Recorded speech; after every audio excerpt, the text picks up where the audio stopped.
Assalamualaikum warahmatullahi wabarakatuh. Innal hamdalillah nahmaduhu wa nasta'inuhu wa nastaghfiruh wa na'udzu billahi min shururi anfusina wa min sayyiati a'malina. May yahdihillahu fala mudhillalah wa may yudlil fala hadiyalah. Asyhadu an la ilaha illallah wahdahu la syarikalah wa asyhadu anna Muhammadan abduhu wa rasuluh. Amma ba'du. Segala puji bagi Allah yang telah memberikan sekali kita banyak kenikmatan, mulai dari kenikmatan yang esensial, yang fundamental berupa kenikmatan iman, Islam, kemudian takwa. Kita diberikan kesempatan dan kekuatan untuk bisa beribadah puasa hari ini gitu. Sampai ke nikmat-nikmat yang mungkin kita sering sekali lupa. Detak jantung, kemudian darah bisa beredar melalui peredaran darah, dan nikmat-nikmat lain yang sangat luar biasa banyaknya. Seyogianya ketika kita menyadari bahwa kita banyak menerima kenikmatan dari Allah SWT, maka seyogianya kita bersyukur kepada Allah SWT. Dan para ulama mengatakan bahwa syukur itu bisa dilakukan dengan 3 hal. Yang pertama dengan mengucapkan alhamdulillahirrabbilalamin. Yang kedua itu bisa berupa tindakan dengan kita beribadah kepada Allah SWT, menjauhi larang-larangannya. Dan bisa juga berupa amalan hati kita yang meyakini bahwa segala kenikmatan itu datangnya dari Allah dan kita bersyukur kepadanya. Salam bahkan kepada junjungan kita Nabi besar Muhammad SAW, yang dengan perjuangan beliau kita hari ini bisa mendapatkan pencerahan iman, ilmu, serta ketakwaan kita.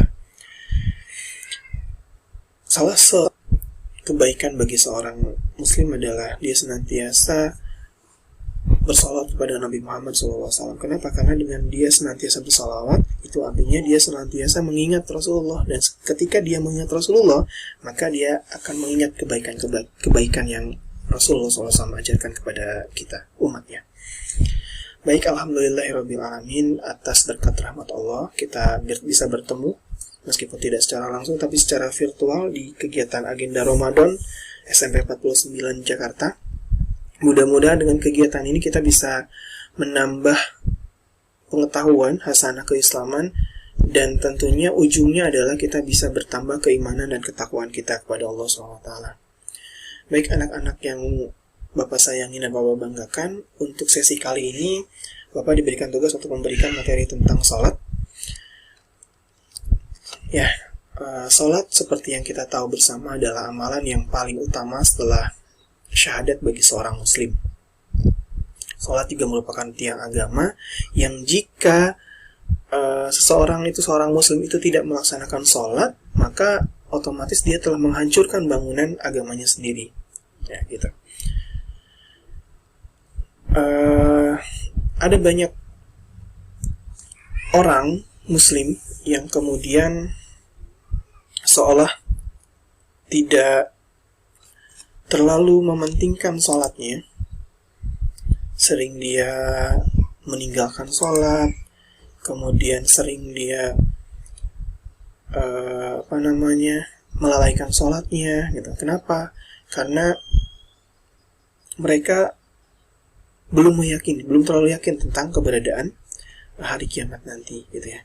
Rasulullah SAW mengatakan bahwa seorang muslim itu di dunia itu ibarat seorang musafir gitu ya, seorang musafir yang dia hanya mencari bekal. Nah, bagaimana ceritanya kalau misalnya ketika bertemu dengan Allah SWT dia tidak mempunyai bekal? Nah, ini nasihat untuk kita semua, termasuk Bapak sendiri. Kita harus senantiasa terus memperbaiki diri, dan amalan yang paling utama adalah sholat gitu ya. Amalan utama penegak agama. Ya, ingat sholat sebelum kiamat katanya.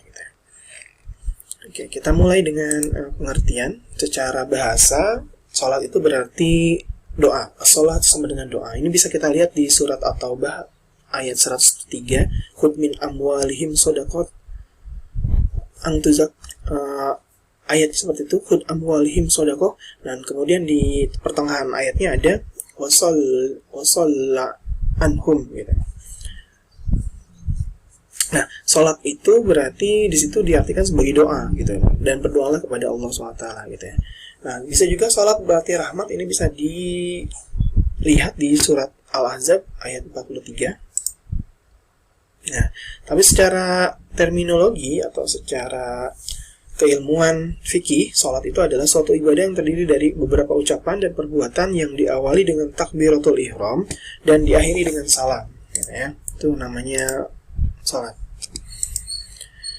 Nah, selanjutnya ini dalil wajibnya sholat, gitu ya. Seorang muslim ketika mendapati sebuah dalil yang mengatakan kewajibannya, kenapa kita sekarang hari ini berpuasa? Karena ada dalil yang mewajibkan bahwa puasa itu wajib. Ya, puasa itu wajib, sehingga kita berpuasa, gitu. Nah, begitupun sholat. Sholat itu amal utama. Apa dalilnya? Yaitu bisa kita lihat pada surat Al-Hajj ayat 77. Ya ayyuhalladzina amanu irka'u wasjudu wa'budu rabbakum waf'alul khaira la'allakum tuflihun. Hai orang-orang yang beriman, rukuklah kamu, sujudlah kamu, sembahlah Tuhanmu dan perbuatlah kebajikan supaya kamu mendapatkan kemenangan. Ruku, sujud itu sembahlah Tuhanmu adalah perintah dari Allah tentang dalil wajibnya sholat.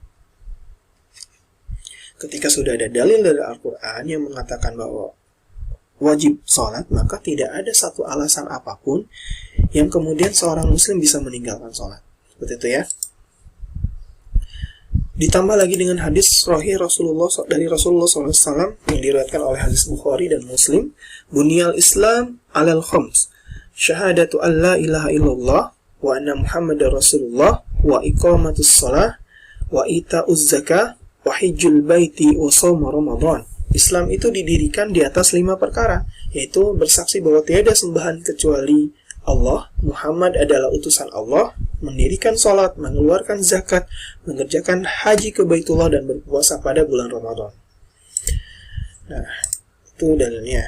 Nah, kemudian untuk kita lebih bersemangat untuk mengerjakan sholat, maka ada kedudukan sholat yang tentang keutamaan sholat, yang seorang muslim seyogianya ketika sudah mengetahui tentang kedudukan atau keutamaan sholat, maka tiada alasan baginya untuk kemudian meninggalkan sholat. Intinya adalah jangan pernah tinggalkan sholat, karena sholat itu adalah amalan utama dan tiang agama, tiang kehidupan seorang muslim. Nah, tiang agama, tadi sudah dibilang bahwa sholat itu adalah sebagai tiang agama. Ini bisa kita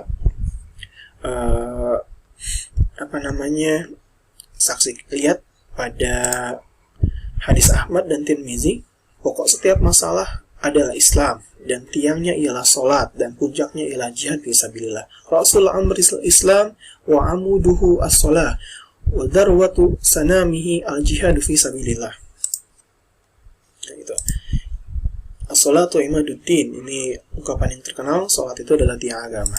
Lalu kemudian sholat juga merupakan ibadah yang pertama diwajibkan. Ini di riwayat hadis Ahmad dan Nasai serta Tirmizi. Sholat itu diwajibkan atas Nabi Muhammad SAW pada malam diisrokan sebanyak 50 kali. Kemudian dikurangi hingga 5. Lalu beliau berseru, hai Muhammad, putusanku tidak dapat diubah lagi, dan dengan sholat 5 waktu ini kau tetap mendapat pahala 50 kali. Ini salah satu dari keutamaan Nabi Muhammad SAW, yang dimana perintah menyembah Allah SWT yang awalnya 50 dikisahkan banyak dalam riwayat-riwayat tentang Isra Mi'raj, bahwa pertama kali Allah memerintahkan Rasulullah SAW untuk melaksanakan sholat sebanyak 50 kali sehari semalam. Dan ini luar biasa ya kalau misalkan ini diwajibkan kepada kita. Tapi alhamdulillah Allah memberikan rahmatnya kepada umat Nabi Muhammad SAW sehingga sholat hanya 5 kali dalam sehari semalam. Itu pun Masya Allah ya, banyak yang masih meninggalkan ibadah sholat ini. Mudah-mudahan kita diberikan kemampuan, petunjuk, dan juga kekuatan iman dan kekuatan fisik tentunya untuk bisa senantiasa menjalankan ibadah sholat ini dengan baik. Selanjutnya, sholat merupakan ibadah yang pertama kali dihisab oleh Allah SWT. Inna awwala ma yuhasabu bihil abdu yaumal qiyamati as-salah. Ini ada hadis riwayat Tabrani. Sesungguhnya yang pertama kali dihisab atas seorang hamba di hari kiamat ialah sholatnya. Nah, ini yang paling penting juga, bahwa sholat merupakan pemisah atau pembeda antara seorang muslim dengan seorang kafir, gitu ya. Jadi seseorang itu dianggap seorang muslim atau seorang kafir itu dilihat dari sholatnya, pemisah, gitu ya. Nah, kalau misalkan kita punya air susu sama air comberan, katakanlah kita kasih pemisah, itu masih enak ya. Kita ngambil air itu dari wadahnya susu, kemudian kita minum, itu enak. Tapi kalau misalnya coba kita penghalangnya, kita dihilangkan, maka akan bercampur susu dengan air comberan tersebut. Apa yang terjadi? Ya, maka rusak. Seorang itu rusak ketika dia meninggalkan sholatnya. Pembeda antara seorang muslim dengan seorang kafir adalah meninggalkan sholat. Nah, ini juga sangat penting. Keutamaan sholat berikutnya adalah penghubung antara hamba dengan Tuhannya. Innani anallahu la ilaha illallah ana fa'budni wa aqimis sholata li dzikri. Quran surat Thaha ayat 14, sesungguhnya aku ini adalah Allah, tidak ada Tuhan yang hak selain aku, maka sembahlah aku dan dirikanlah sholat untuk mengingat aku. Ya, itu beberapa keutamaan sholat yang dengan beberapa saja yang tadi disebutkan, itu sepertinya sudah sangat cukup untuk memberikan kita semangat untuk jangan pernah meninggalkan sholat. Apapun kondisinya, jangan pernah meninggalkan sholat. Seperti itu. Selanjutnya kemudian ada beberapa hikmah, ada beberapa manfaat dari disyariatkannya sholat.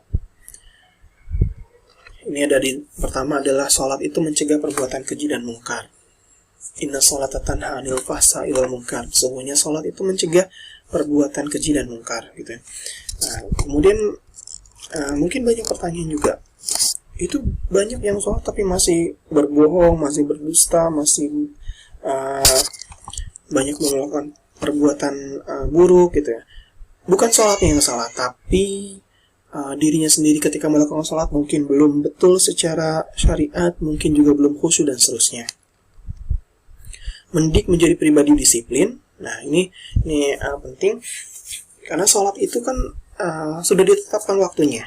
Nah, karena sholat sudah ditetapkan waktunya, maka akan muncul pembiasaan disiplin dalam pribadi seorang muslim. Ya, jadi mari kita sama-sama meningkatkan kualitas sholat kita. Salah satunya adalah kualitas mengerjakan sholat di waktu-waktu yang telah ditentukan. Dalam surat Al-Ma'arij ayat 19-23, nanti kalian bisa baca sendiri. Ayatnya berbunyi, Innal insana khuliqa halu'a idza massahu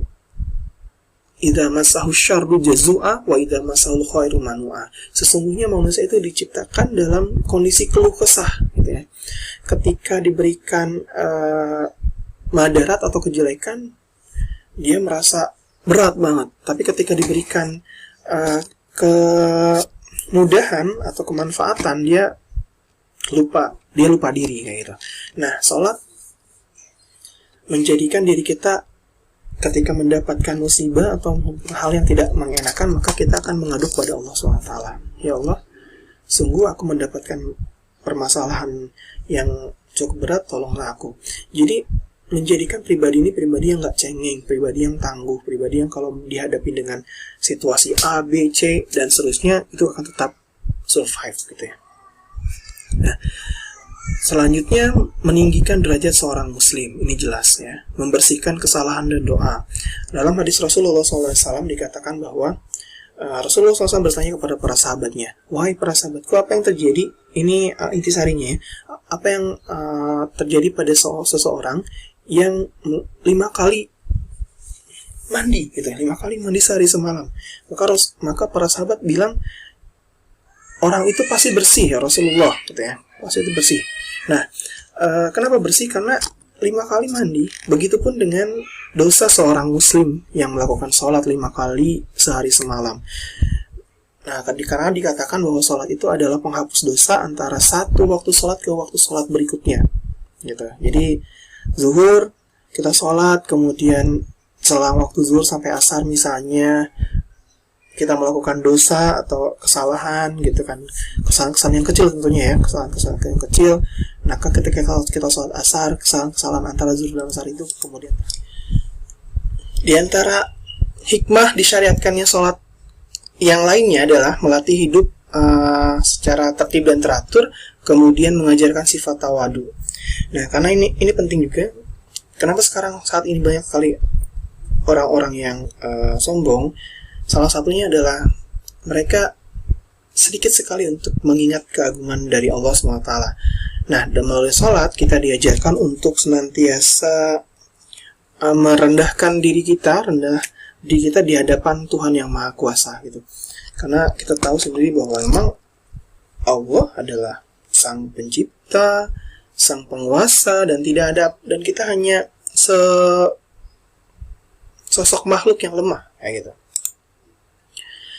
Yang salah satu hikmah yang lainnya adalah meningkatkan kesehatan secara jasmani secara optimal. Nah, ini dibahas melalui beberapa penelitian. Para ahli mengatakan bahwa sholat, melalui gerakan-gerakan sholat akan melatih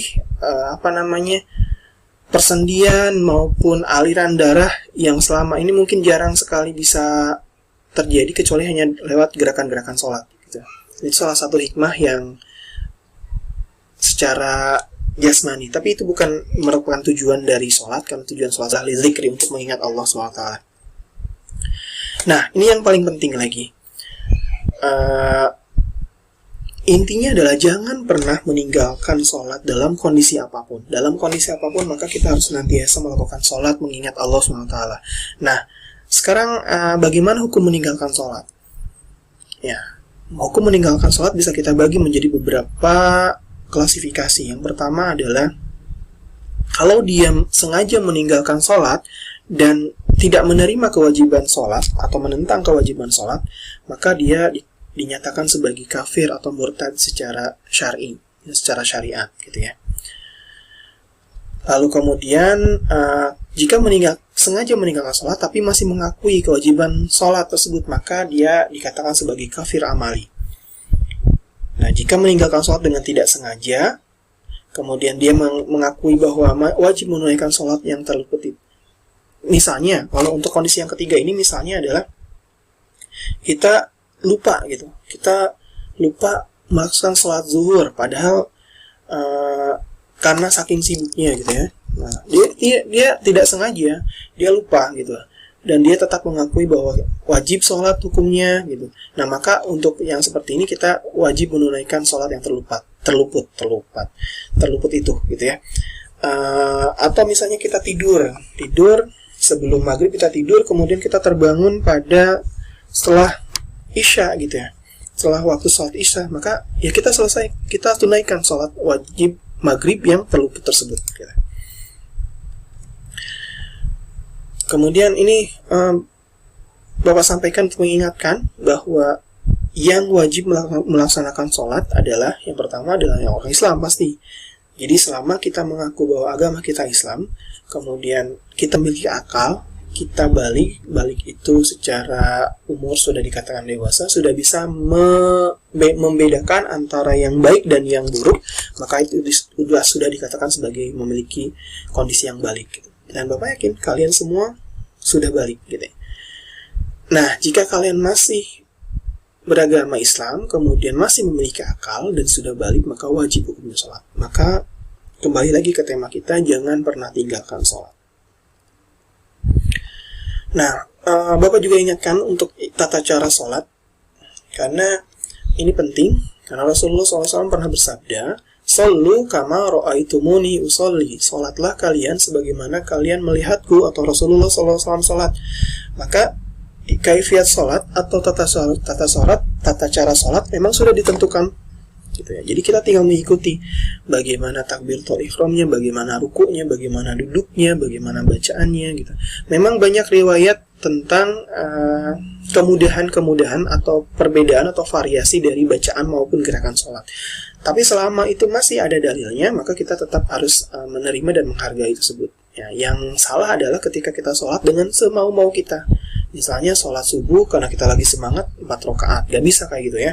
Jadi memang sholatlah dengan cara Rasulullah SAW sholat. Sekilas Bapak sampaikan tata cara sholat. Jadi takbiratul ihram ada yang di setinggi dada, kemudian ada yang setinggi telinga, nggak ada masalah. Kemudian takbiratul ihram, bersedekap gitu. Sedekapnya ada yang di dada, ada yang di bawah, di atas perut dan seterusnya. Doa iftitah juga banyak. Kemudian membaca Al-Fatihah. Ketika membaca basmalah di sholat yang zahar, ada yang dikeraskan, ada yang disirkan, itu juga tidak masalah. Dua-duanya ada dalilnya. Kemudian membaca salah satu surat dari Al-Quran yang dianggap mudah. Nah, ini juga penting. Selagi umur kalian masih muda, masih SMP, maka mulailah kalian menghafal surat-surat pendek atau ayat-ayat Al-Quran yang mudah dihafalkan. Karena memang khairukum man ta'alamul Quran wa alamah, sebaik-baik kalian adalah orang yang mempelajari Al-Quran dan mengajarkannya. Jadi selama kalian mumpung kalian masih muda, masih daya ingatannya kuat, maka silakan menghafalkan ayat-ayat Al-Quran sebanyak mungkin. Karena ayat Al-Quran yang dihafalkan akan menjadi penerang bagi kita dan bagi orang tua kita. Mudah-mudahan kita diberikan kemampuan, kesehatan, kekuatan untuk bisa menghafal Al-Quran. Ruku yang benar harus sejajar, ya, 90 derajat, ya. Kemudian sujud juga sesuai dengan apa yang Rasulullah contohkan.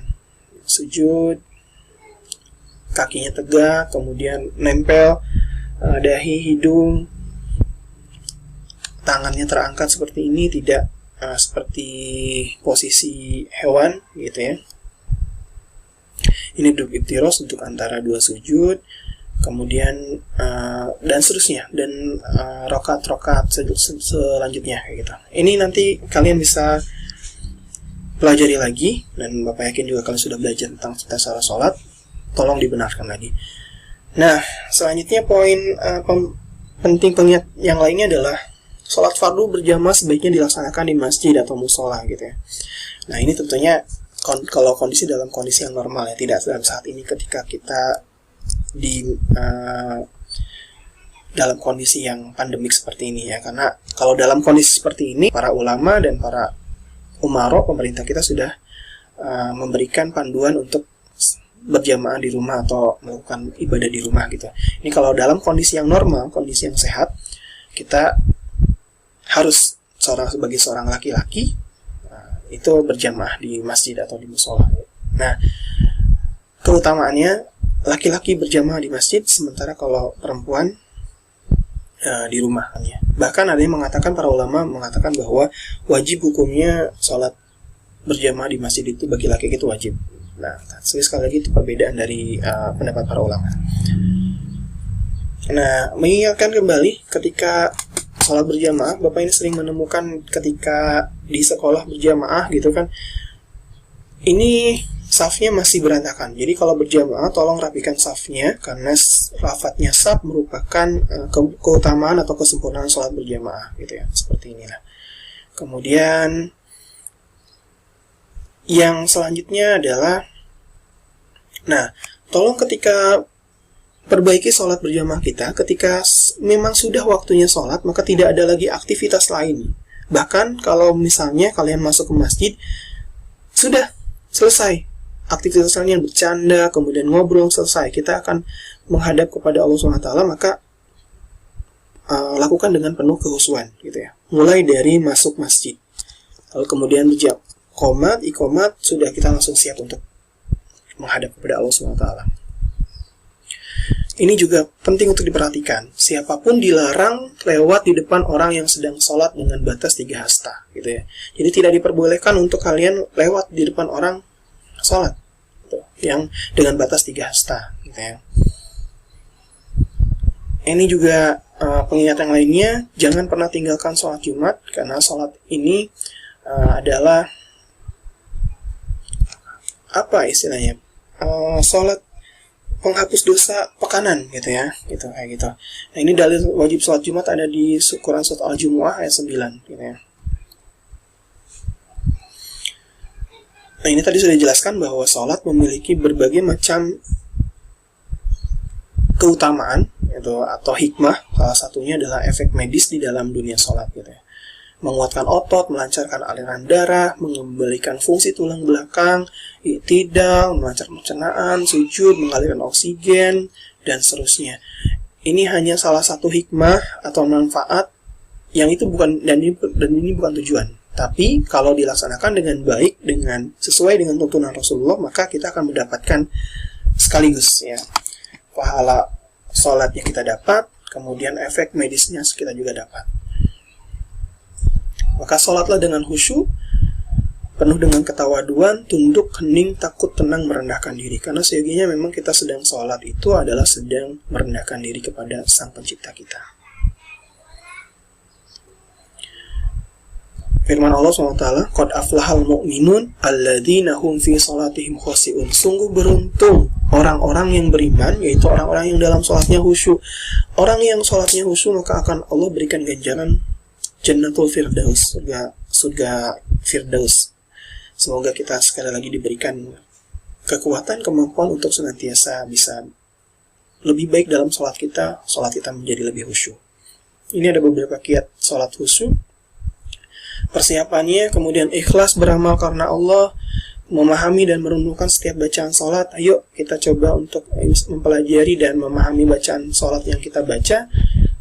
Kemudian tumaninah, tenang, mengingat kematian dalam sholat, bahwa memang di dunia ini kita hidup tidak selamanya, menghadirkan hati dalam sholat, pemusatan pikiran, pandangan ke tempat sujud, adanya rasa takut dan kagum kepada kebesaran Tuhan Yang Maha Kuasa, dan adanya harapan akan ampunan Allah SWT. Kemudian kita lihat dulu, lihat berbagai kemudahan telah Allah berikan. Di antaranya adalah sholat jamaah dan qashar. Kemudian sholat, jangan pernah tinggalkan sholatmu dalam setiap kondisi apapun yang kamu temui. Ketika kita sakit, ketika kita sedang dalam perjalanan, dimanapun tempatnya, dimanapun apapun kondisi kita, maka jangan pernah tinggalkan sholat. Hukum qada sebenarnya sholat hanya untuk yang terlupa, benar-benar terlupa gitu ya. Terakhir, ini Bapak sampaikan nasihat berharga dari beberapa ulama kita. Yang pertama adalah dari Umar bin Khattab radhiyallahu anhu mengatakan, sesungguhnya di antara perkara terpenting bagi kalian adalah sholat. Barang siapa yang menjaga sholat, berarti dia telah menjaga agama. Barang siapa yang menyia-nyiakannya, maka untuk amalan lainnya akan lebih sia-sia lagi. Tidak ada bagian dalam Islam bagi orang yang meninggalkan sholat. Imam Ahmad rahimahullah juga mengatakan perkataan yang serupa. Setiap orang yang meremehkan perkara sholat berarti telah meremehkan agama. Seseorang memiliki bagian dalam Islam sebanding dengan penjagaannya terhadap sholat 5 waktu. Seseorang yang dikatakan semangat dalam Islam adalah orang yang betul-betul memperhatikan sholat 5 waktu. Kenalilah dirimu wahai hamba Allah, waspadalah, jangan engkau menemui Allah sedangkan engkau tidak memiliki bagian dalam Islam. Kadar Islam dalam hatimu sesuai dengan kadar sholat dalam hatimu. Sesuai dengan kondisi kita ya. Lalu kemudian terakhir nasihat berharga dari Ibnu Qayyim. Iman adalah dengan membenarkan, tasdik. Namun bukan hanya sekedar membenarkan, meyakini saja tanpa melaksanakan. Kalau iman hanyalah membenarkan, tentu iblis, Fir'aun dan kaumnya, kaum soleh dan orang Yahudi membenarkan bahwa Muhammad adalah utusan Allah. Mereka meyakini hal ini sebagaimana mereka mengenal anak-anak mereka, tentu mereka semua akan disebut orang yang beriman.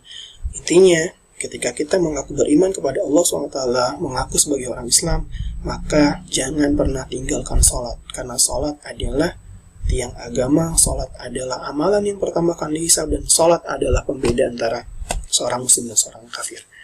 Mungkin itu saja yang Bapak sampaikan tentang keutamaan sholat. Intinya sekali lagi adalah jangan pernah tinggalkan sholat. Semoga kita diberikan kemampuan, diberikan hidayah, diberikan taufik untuk senantiasa dari hari ke hari bisa tambah lebih baik. Semoga juga Allah menerima amalan yang kita laksanakan, saum kita, sholat kita, tadarus kita. Sudah berapa juz tadarusnya, kemudian puasa ibadah kita dan ibadah-ibadah lainnya. Assalamualaikum warahmatullahi wabarakatuh.